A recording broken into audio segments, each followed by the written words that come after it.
Hey, I'm here for a refill. Come on in, I've got something to show you. Wow, looks like you renovated your place. Not as messy as I remember it. Yeah, my parents came over for Thanksgiving, so I had to clean up a bit. They still think I'm a fully employed scientist. Which reminds me, I have some new stuff that might interest you. Have a seat. The one on the left is the usual N-nitro L-arginine methyl ester. You know it as L-name. Oh yeah, that's quality stuff right there. That's the stuff that constricts your arterioles and raises blood pressure, right? Yep. Nice.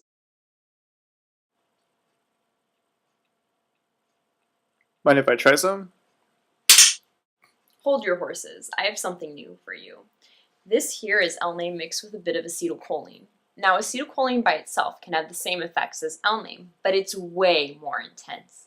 What L-name also does is it blocks muscarinic receptors and reduces some of the effects of ACH, but you still get some of it. Know what I'm saying? L-name is a nitric oxide synthase, or NOS, inhibitor which binds to the enzyme NOS in the vascular endothelium. When the chemical binds to the enzyme, it reduces the activity of the enzyme, decreasing the level of nitric oxide production. As a result, vasoconstriction occurs because of the reduced effect of nitric oxide relaxing the vascular smooth muscles. The decrease in the rate of weight gain, which is essentially synonymous to weight loss, by vasoconstrictive action. Using Ohm's law, the overall resistance also increased, shown by the drop in drip rate. The addition of acetylcholine saw that it acted again as a vasoconstrictor, shown by a lower drip rate. It went against the initial understanding of Starling's equation because weight increased as opposed to decreasing, because constriction also occurred at minor resistance vessels, the venules. Restricted flow from the capillaries to veins caused fluid buildup in capillaries, and capillary hydrostatic pressure Pc increased, causing water to flow into the tissue.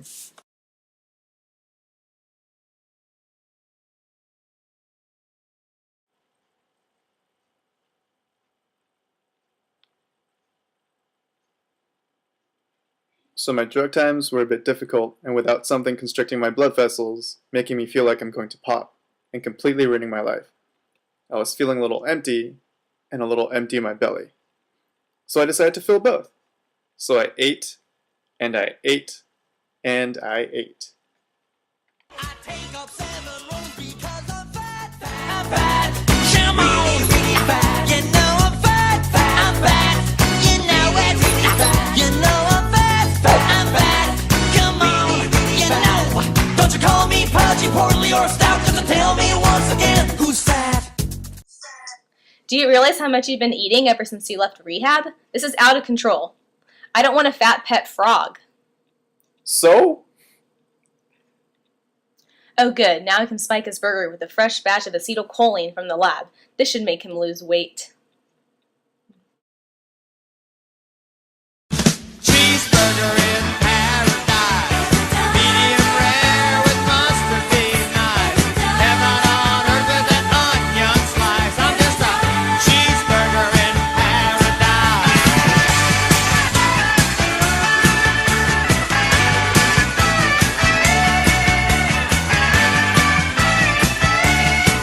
Acetylcholine was added to the frog's burger with the intention of making the frog lose weight.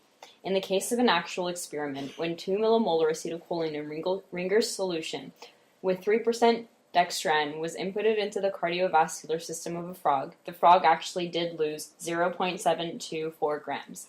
This was due to some of the fluid from the interstitial space entering the capillaries and dripping out of the frog. The flow rate of the fluid in the vessels also decreased from 18 drips per minute to 4 drips per minute. When acetylcholine enters the vessels of the frog, it binds to acetylcholine M3 muscarinic receptors. These M3 receptors are coupled to GQ proteins which activate phospholipase C, or PLC. PLC takes a membrane phospholipid and creates 2 messengers, diacylglycerol, or DAG, and inositol triphosphate, or IP3. IP3 is diffused through the cytosol and binds with IP3 receptors on the smooth endoplasmic reticulum, or SR. This event causes calcium to be released from the SR and to enter the cell's cytosol. Calcium then diffuses through the cell and binds to calmodulin. The calcium-calmodulin complex activates myosin-like chain kinase, a protein kinase. Myosin light chain kinase phosphorylates light chains in myosin heads, MLC, which allows myosin cross bridges to better bind to actin filaments and therefore for contraction to take place. If the intracellular concentration of calcium were to be reduced, then myosin light chain kinase would be deactivated. Yet contraction wouldn't end because of the fact that myosin light chains have already been physically altered because of phosphorylation. It takes the enzyme myosin light chain phosphatase to dephosphorylate myosin light chains in order to end contraction. The second messenger created by PLC is DAG, a non-polar diglyceride that doesn't leave the cell's membrane. It interacts with protein kinase C, PKC, an enzyme activated by calcium that phosphorylates cytosolic proteins.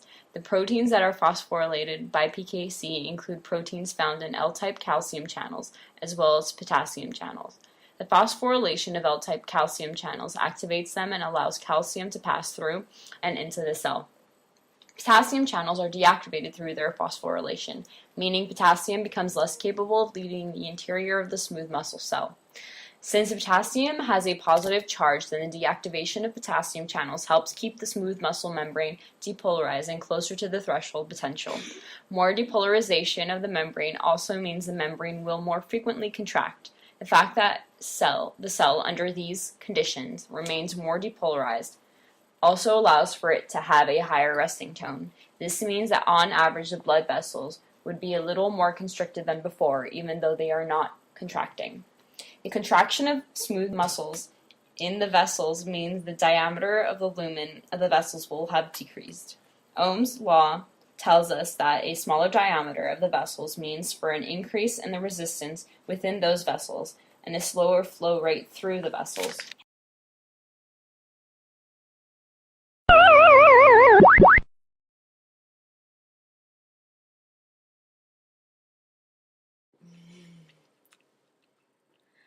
It looks like I may have given him too much acetylcholine. Let's take a closer look.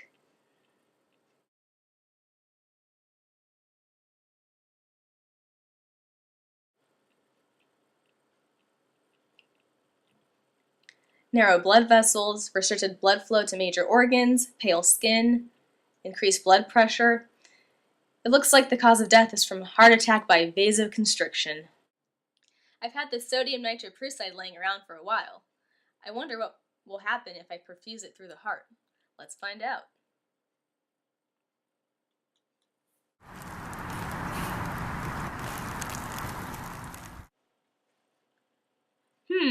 Very interesting. Sodium nitroprusside is an inorganic compound that features an octahedral ferrous center surrounded by 5 tightly bound cyanide ligands and 1 nitric oxide ligand. When reduced, the nitric oxide ligand is released, diffuses into the smooth muscle cell, and binds to the guanylate cyclase receptor, catalyzing the rise of intracellular guanosine 5-triphosphate to cyclic guanosine monophosphate. Increased concentrations of cyclic GMP inhibits calcium entry into vascular smooth muscle cells. A decrease in cytosolic calcium causes calcium to unbind from calmodulin.